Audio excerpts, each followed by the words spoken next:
Hello student. 10th maths class में आप सभी का स्वागत है। आज हम पढ़ेंगे अध्याय 6। अध्याय 6 का जो नाम है निर्देशांक ज्यामिति।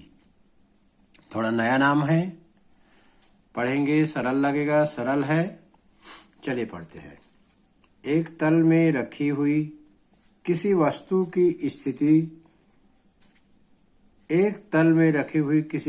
की स्थिति दो परस्पर लंबवत रेखाओं की सहायता से बताई जा सकती है। यहाँ पर दो परस्पर लंबवत रेखा लेना पड़ेगा। चलिए आगे बढ़ते हैं। इस विचारधारा से गणित की एक महत्वपूर्ण शाखा निर्देशांक ज्यामिति की उत्पत्ति हुई। दो परस्पर लंबवत रेखा खींचेंगे और उस पर किसी बिंदु या किसी वस्तु की स्थिति को बताएंगे, तो उसे कहते हैं निर्देशांक ज्यामिति। निर्देशांक ज्यामिति में क्षैतिज रेखा एक्स डैश को एक्स अक्ष तथा ऊर्ध्वाधर रेखा वाई डैश को वाई अक्ष कहा जाता है। निर्देशांक ज्यामिति में दो अक्ष होता है, एक्स अक्ष और वाई अक्ष। चलिए देखते हैं चित्र। तो ये निर्देशांक ज्यामिति का चित्र है। एक्स डैश, इसको बोलते हैं क्षैतिज रेखा। वाई डैश ऊर्ध्वाधर रेखा, इसको बोलते हैं वाई अक्ष। एक्स अक्ष और ये वाई अक्ष। ये जहां पर दोनों अक्ष कटेगी, जहां पर एक्स अक्ष और वाई अक्ष कटेगी, उसको कहते हैं मूल बिंदु। इस बिंदु का नाम है मूल बिंदु O। अब यहां से मूल बिंदु से हम एक्स अक्ष की ओर बढ़ेंगे तो धन संख्या मिलेगा, जैसे 1 2 3 4। आगे बढ़ते जाएंगे, मिलते जाएगा संख्या। इसी प्रकार एक्स अक्ष की हम मूल बिंदु से बाईं ओर पीछे हटेंगे तो ऋण 1 ऋण 2 ऋणात्मक संख्या मिलेगी। तो एक्स अक्ष की ये धनात्मक दिशा और ये एक्स अक्ष की ऋणात्मक दिशा। इसी प्रकार हम एक्स अक्ष के ऊपर की ओर जाएंगे तो वाई अक्ष का धनात्मक दिशा मिलेगा, 1 2 3 ऐसा धनात्मक मिलेगा, धन संख्या मिलेगा। और ये वाई अक्ष में हम नीचे की ओर जाएंगे मूल बिंदु से तो ऋणात्मक संख्या मिलेगा, ऋण 1 2 3 4 5 6 7 ऐसे। तो यदि हमें किसी बिंदु को दिखाना है तो ये दोनों अक्ष तल को 4 भागों में बांटता है। पहला तल, दूसरा तल, तीसरा तल, चौथा तल। तो पहले तल का नाम है प्रथम चतुर्थांश, दूसरे तल का नाम है द्वितीय चतुर्थांश, तीसरे तल का नाम है तृतीय चतुर्थांश, चौथे तल का नाम है चतुर्थ चतुर्थांश। तो इससे संबंधित हम गणित पढ़ते जाएंगे, पता लगते जाएगा। अब देखिए, शून्य से एक्स अक्ष में बढ़ेंगे धन मिलेगा, शून्य से ऊपर जाएंगे वाई में धन मिलेगा। तो प्रथम चतुर्थांश का जो चिन्ह रहता है वो धन और धन चिन्ह मिलता है। द्वितीय चतुर्थांश में हम बढ़ेंगे तो देखिए ऋण और ये धन, तो ऋण और ये धन। तृतीय चतुर्थांश में दोनों ए ऋण और ए ऋण, तो दोनों ऋण। चतुर्थ चतुर्थांश में एक्स अक्ष को पहले लिखना रहता है तो एक्स अक्ष का धन है और वाई अक्ष ऋण है। तो जहां चतुर्थांश में ये बिंदु की स्थिति है धन धन, पहले एक्स अक्ष को लिखते हैं, बाद में वाई अक्ष। पहले एक्स अक्ष की दिशा फिर वाई अक्ष की दिशा को लिखते हैं। तो इसमें देखेंगे एक्स अक्ष ऋण है और वाई अक्ष धन है। यहाँ पर देखेंगे एक्स अक्ष भी ऋण है और वाई अक्ष भी ऋण है। यहाँ देखेंगे एक्स अक्ष धन है और वाई अक्ष ऋण है। तो चतुर्थांश में किसी बिंदु को दर्शाएंगे तो पहले एक्स अक्ष को लिखेंगे, फिर बाद में वाई अक्ष लिखेंगे। चलिए आगे बढ़ते हैं। ये दोनों अक्ष तल को 4 बराबर भागों में बांटते हैं। इन 4 भागों को चतुर्थांश कहते हैं। अब यही सवाल पेपर में आता है कि बिंदु जो है वो किस चतुर्थांश में है, या किसी बिंदु को चतुर्थांश में दर्शाइए। हम दोनों प्रश्नों को आगे पढ़ेंगे। चलिए आप एक उदाहरण से समझेंगे कि किसी बिंदु को निर्देशांक समतल में कैसे दर्शाते हैं। यही पेपर में भी यही प्रश्न आता है। उदाहरण नंबर 1, बिंदु ए 4, 5 को निर्देशांक समतल में प्रदर्शित करें। तो हल देखेंगे, यहाँ पर ए 4, 5 दिया है। जो पहला अंक है वो x अक्ष को दर्शाएगा, तो लिखेंगे x बराबर 4। दूसरा जो अंक है y अक्ष को दर्शाता है, तो इसको लिखेंगे y बराबर 5। और पहले जो बिंदु है x अक्ष 4, इसको भुज कहते हैं। और y अक्ष में जो मान 5 दिया है, तो दूसरे जो मान है, अंक है, उसको कहते हैं कोटि। कभी कभी प्रश्न आ जाता है कि ये जो बिंदु दिया है निर्देशांक के लिए, इसमें भुज और कोटि छांटिए।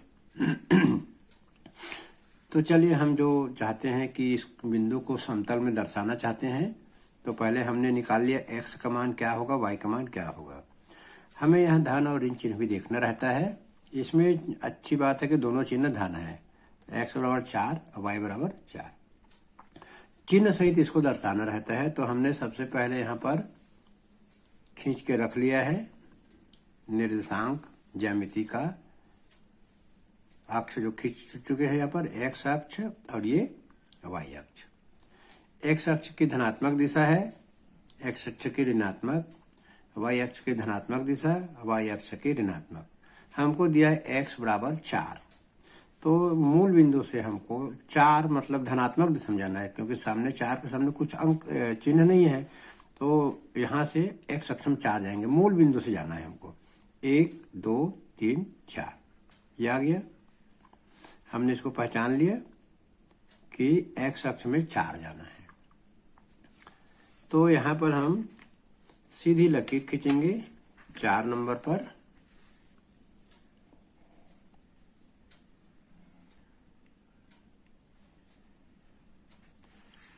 हम दूसरा बिंदु देखते हैं।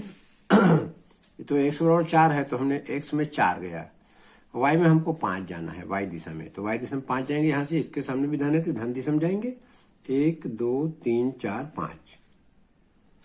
तो यहाँ से इसको मिलाना है।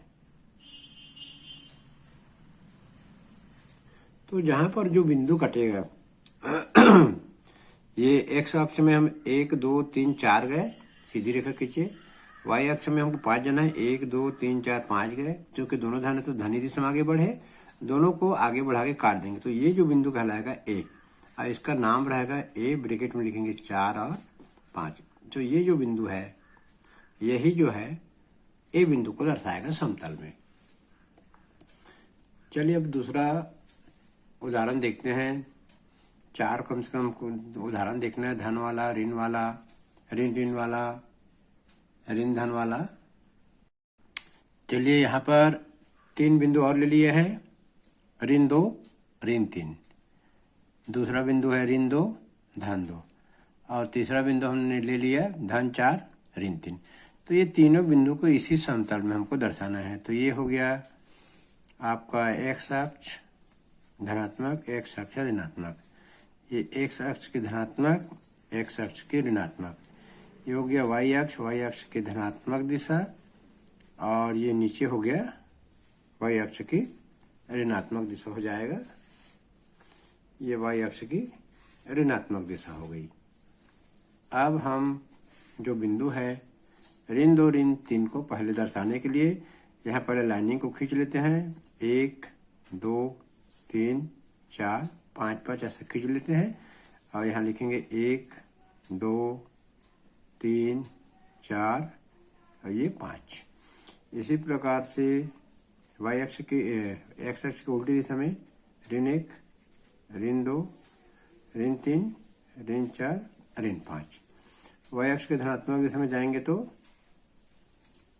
1, 2, 3, 4, 5 धन, और नीचे जाएंगे तो y अक्ष में ऋणात्मक 1, ऋण 2, ऋण 3, ऋण 4 और ऋण 5। ये जो बिंदु है दोनों अक्ष जिस बिंदु पर काटते हैं उसको मूल बिंदु कहते हैं। और मूल बिंदु का जो निर्देशांक होता है इस लाइन में भी 0 हो जाएगा, x अक्ष में 0 और y अक्ष में 0। तो मूल बिंदु का जो निर्देशांक है वो 0, 0 होता है। कभी कभी परीक्षा में आता है कि मूल बिंदु का निर्देशांक क्या होता है, तो 0 0, क्योंकि दोनों लाइन पे ये 0 पे है। अब चलिए, हमारा जो काम था कि ऋण 2 और ऋण 3 को पहले हम दर्शाएं। ऋण 2 ऋण 3 को हम पहले दर्शाएंगे तल में। तो ऋण 2 हमको जाना है एक्स अक्ष में।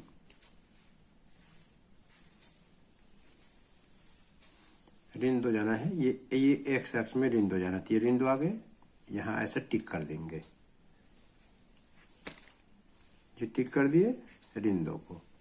वाई अक्ष में भी ऋण 3 जाना, तो वाई अक्ष में नीचे जाएंगे ऋण 3, ऋण 1 ऋण 2 ऋण 3। ये दोनों लाइन को हमको ऐसे मिलाना है। जहां पर कटेगा बिंदु वो कहलाएगा ऋण 2 ऋण 3, और ऋण 2 ऋण 3 हम देखे तीसरे चतुर्थांश में आया है। अब चलिए हम देखते हैं ऋण 2 और धन 2 को। ऋण 2 और धन 2।